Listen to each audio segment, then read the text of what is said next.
I think of all the things that I really founded, and what I will be remembered for is founding Building Excellent Schools. What founder means to me is something that didn't exist before, and someone came by and went, oh, boy, we could use this.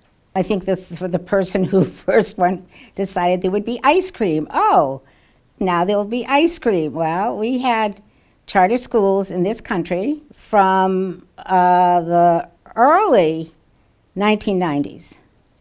And Massachusetts started with being able to open charter schools in 1995. But between 93 and 95, those were the years when people became founders, because not a lot existed. We banded together. We were a small band of buddies in this work. We learned incredible things like, oh, you could call it a network if you had more than one school in your state.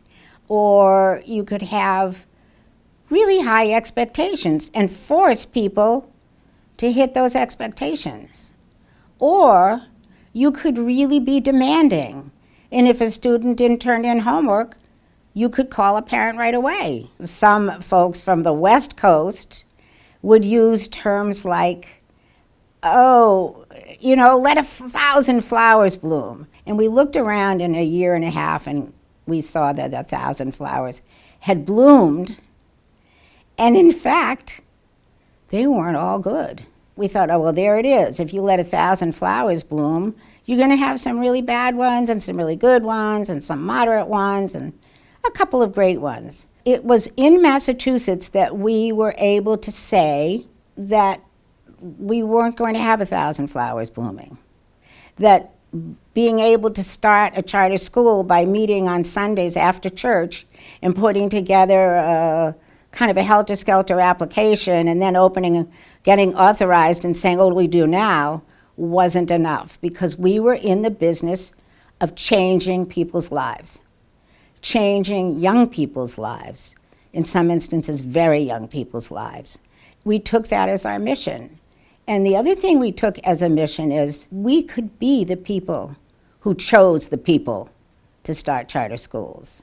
And that was really the birth of Building Excellent Schools. We were learning as we grew. Rather than walking into a world that was already formed, we were forming the world. And that felt really good. That felt incredible.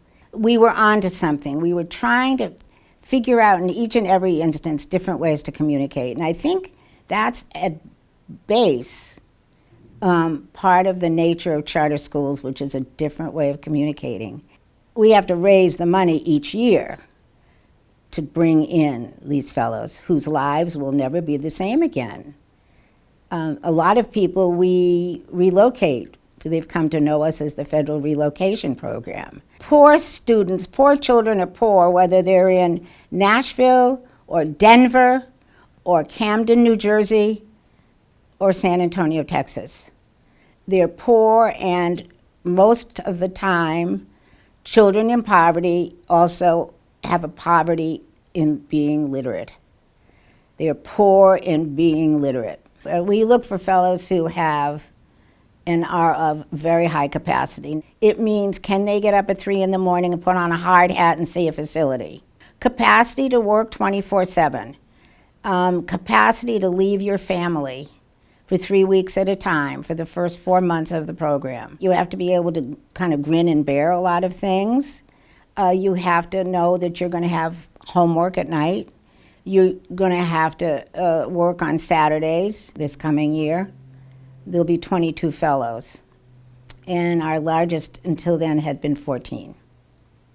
So this is going to be quite something. We set the goal because we wanted folks to know that we are not boutique, but it's really going to change the way we exist as an organization, and we look forward to it.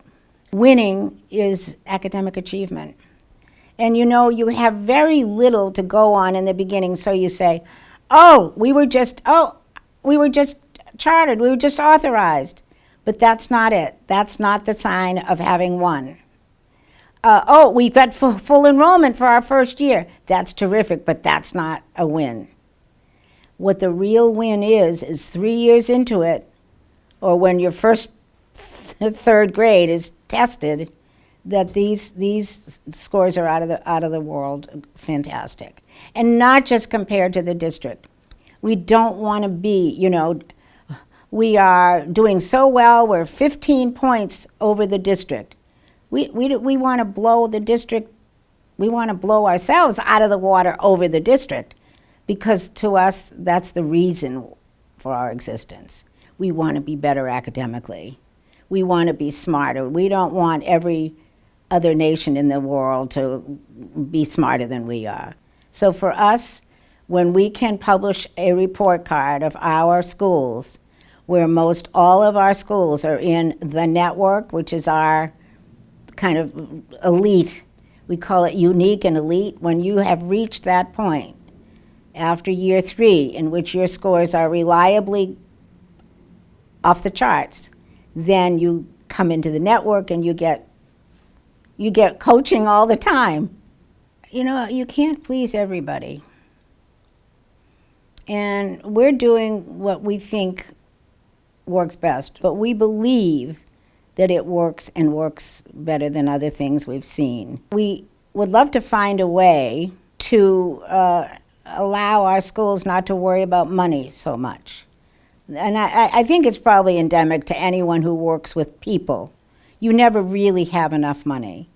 But so much time and energy is spent on facilities. When they say, charter schools come without schoolhouses, that's huge. It's hard. It's really hard.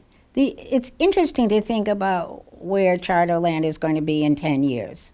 In Houston, there are over 32,000 children on a wait list. In Houston, 32,000 students who aren't getting an education, or the one that they want, or are able to make a choice.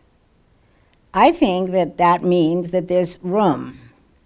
And maybe what happens over the next 10 years is we see more growth in the larger states.